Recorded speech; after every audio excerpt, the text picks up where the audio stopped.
Traoré, vous êtes docteur en biologie, experte diplômée en santé publique.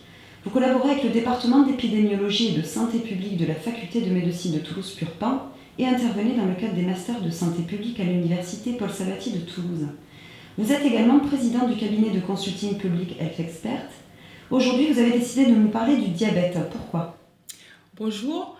Alors, pourquoi parler du diabète ? D'abord parce que le diabète tue une personne toutes les 6 secondes dans le monde. Et à ce titre, il tue plus que le paludisme, le sida et la tuberculose. Il représente la 4e cause de mortalité dans les pays développés et progresse à grands pas dans les pays en voie de développement, tels que les pays africains par exemple. À tel point que l'OMS estime le nombre de personnes diabétiques dans le monde à 622 millions d'ici à 2040. Ensuite, pourquoi est-il opportun de parler du diabète ? Parce que, vous savez, les fortes incidences et prévalences de cette maladie l'ont érigé au rang des pandémies et aussi au rang des priorités absolues, de telle sorte que l'Organisation des Nations Unies a jugé important de déclarer une date, en l'occurrence le 14 novembre de chaque année, comme journée mondiale du diabète. Et nous sommes justement le 14 novembre bientôt. Concrètement, qu'est-ce que le diabète ? Alors, avant de vous en donner la définition, je vous propose que nous fassions un petit détour dans l'histoire. Savez-vous que le mot diabète vient de diabaino ? Diabaino, c'est un terme de l'ancien grec qui signifie traverser. Alors, pourquoi traverser, me demanderez-vous ? Parce que les médecins de la Grèce antique, et plus précisément au IIIe siècle avant Jésus-Christ, avaient remarqué que certains de leurs malades avaient continuellement soif. Par contre, aussitôt qu'ils buvaient, ils urinaient cette eau qu'ils venaient de boire comme si celle-ci traversait leur corps sans pouvoir y rester. Intrigués, ces médecins ont donc décidé de dénommer cette maladie diabaino en référence à cette eau qui semblait traverser le corps de leur malade. Et diabaino a donné aujourd'hui le mot diabète. Ceci dit, concrètement, comment définir le diabète ? Le diabète est une maladie caractérisée par une augmentation continue de la concentration du sucre dans le sang. En fait, il s'agit tout simplement de la conséquence d'une défaillance ou d'un dérèglement, ou si vous le voulez, un dysfonctionnement des processus de régulation du sucre dans le sang qui aboutit à l'hyperglycémie, c'est-à-dire à une augmentation du taux de sucre dans le sang. À ce stade, il est important de préciser qu'il existe plusieurs formes de diabète. Vous avez par exemple le diabète de type 1 ou DT1 qui touche 6% des diabétiques. Vous avez aussi le diabète de type 2 qui concerne 92% de diabétiques. En marge de ces deux principaux types de diabète qui rassemblent les 98% de cas de diabétiques, il faut citer le diabète gestationnel chez certaines femmes enceintes qui est lié à une intolérance glucidique, c'est-à-dire à une intolérance au sucre à cause des hormones placentaires. Alors, à côté, les 2 autres pourcents de cas de diabète concernent ce qu'on appelle le diabète consécutif à certaines maladies. Il y a aussi le diabète iatrogène, c'est-à-dire secondaire à la prise de certains médicaments, tels que les corticoïdes et les progestatifs de synthèse, par exemple. Vous avez le diabète de type maudit ou de maturité chez le jeune, et le diabète de type LADA, qui est une forme de diabète appelée diabète auto-immune constatée chez certains adultes. Quelles sont les caractéristiques des 2 principaux types de diabète ?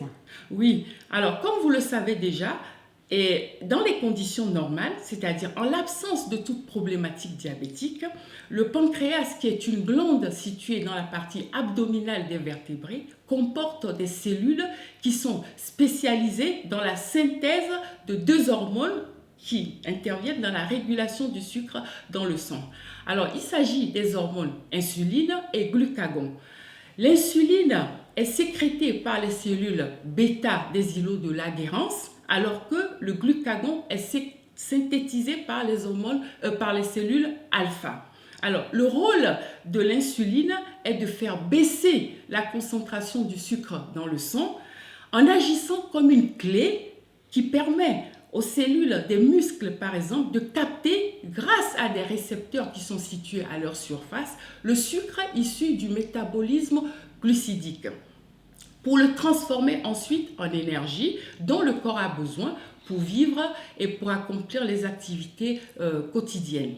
Alors, l'insuline permet également aux cellules hépatiques, c'est-à-dire aux cellules du foie, non seulement de capter le sucre issu du métabolisme glucidique, mais aussi de le stocker. Et c'est ce sucre qui sera ensuite libéré par l'hormone glucagon et mis à la disposition de l'organisme en cas de baisse de glycémie. Voilà ce qui se passe lorsque tout va bien.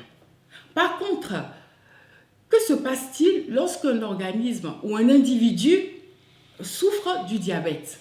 Dans le cas du diabète de type 1 ou des T1, comme on l'a dit tout à l'heure, on parle de maladie auto-immune. Qu'est-ce que ça veut dire? Ça veut dire que ici, le système immunitaire du diabétique de type 1 s'attaque à ses propres cellules bêta des îlots de Langerhans, sécrétrices d'insuline, et les détruit progressivement. Il en découle une insulinopénie, c'est-à-dire une insuffisance de sécrétion d'insuline qui s'étale dans le temps, aboutissant progressivement à une carence totale en insuline, d'où l'hyperglycémie. Alors, pour faire baisser son taux de sucre dans le sang, le diabétique de type 1 doit supplémenter son insuline par des injections quotidiennes ou même pluriquotidiennes et toute la vie. Et c'est d'ailleurs pour cette raison qu'on dit souvent que le diabète de type 1 est un diabète insulinodépendant. Il est aussi appelé diabète juvénile parce qu'il se déclare souvent avant l'âge de 20 ans et de manière assez brutale. Et puis, on l'appelle aussi diabète maigre parce qu'il induit souvent un amaigrissement. Alors, par contre, dans le cas du diabète de type 2 ou DT2, qu'est-ce qui se passe? Ici, on parle d'insulinorésistance. L'insulinorésistance, c'est quoi? Qu'est-ce que ça veut dire? Ça veut dire que ici, la maladie est caractérisée par une insensibilité des récepteurs des cellules des organes cibles chargés de capter le sucre pour le transformer ensuite en énergie. En conséquence, l'insuline, bien que présente, c'est-à-dire bien que synthétisée par les cellules bêta des îlots de Langerhans, reste inactive. Donc, elle ne peut plus jouer son rôle d'activateur de l'assimilation du sucre qui, par conséquent, s'accumule dans le sang, provoquant ainsi une hyperglycémie. Et puis, il faut rajouter que le diabète de type 2 est aussi appelé diabète adulte. Pourquoi? Parce qu'il survient souvent après l'âge de 40 ans, même si les évolutions ou les transformations sociétales favorisent de plus en plus son émergence chez les moins de 40 ans. Et puis, il faut aussi dire et préciser que le diabète de type 2 est aussi appelé diabète gras parce qu'il est souvent associé à des facteurs de risque tels que l'obésité, l'excès de poids, l'hypercholestérolémie, aussi, la sédentarité, le manque de la pratique d'activité physique et la mauvaise alimentation aussi.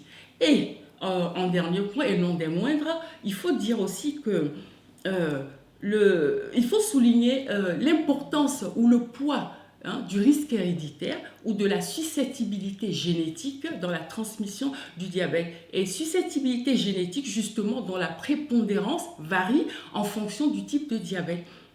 Voilà, ça il faut le dire. Par exemple, dans le cas du diabète de type 1, le risque génétique est de 5%, alors que dans le cas du diabète de type 2, le risque héréditaire est de 30% lorsque l'un des parents est diabétique et de 50 à 60% lorsque les deux parents sont diabétiques, ce qui montre bien l'importance du risque héréditaire ou du facteur héréditaire.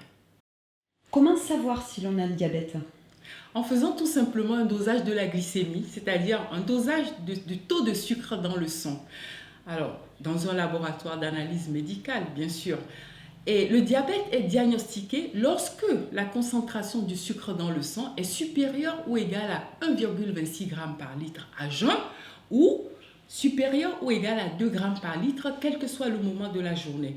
Et puis, il y a aussi toute la symptomatologie, c'est-à-dire les signes cliniques qui accompagnent le diabète, tels qu'une envie de manger beaucoup, c'est ce qu'on appelle la polyphagie, une soif intense ou polydipsie, et une abondante émission d'urine ou polyurie, auquel il faut bien sûr ajouter des signes tels qu'un amaigrissement rapide, une fatigue constante et des troubles de la vision aussi entre autres. Quelles sont les conséquences du diabète? Le diabète est effectivement susceptible d'induire des complications lorsqu'il n'est pas correctement pris en charge. Vous avez par exemple les maladies des yeux, c'est ce qu'on appelle les rétinopathies diabétiques.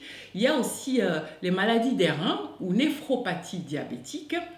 Et puis il y a les altérations du réseau nerveux, les maladies cérébrales et cardiovasculaires, auxquelles il faut rajouter bien sûr les plaies et les escarres aux pieds, tels que le pied du diabétique, par exemple, pouvant entraîner des amputations. Comment peut-on prévenir le diabète? En guise de prévention, il faut encourager le dépistage précoce de la maladie, ce qui permet une meilleure prise en charge, et puis instaurer un régime alimentaire adapté et équilibré. Et puis, il faut aussi pratiquer une activité physique régulière, éviter la sédentarité, contrôler son poids et puis éviter la consommation du sucre blanc, très important, et puis bien sûr informer, sensibiliser massivement les populations aux problématiques du diabète.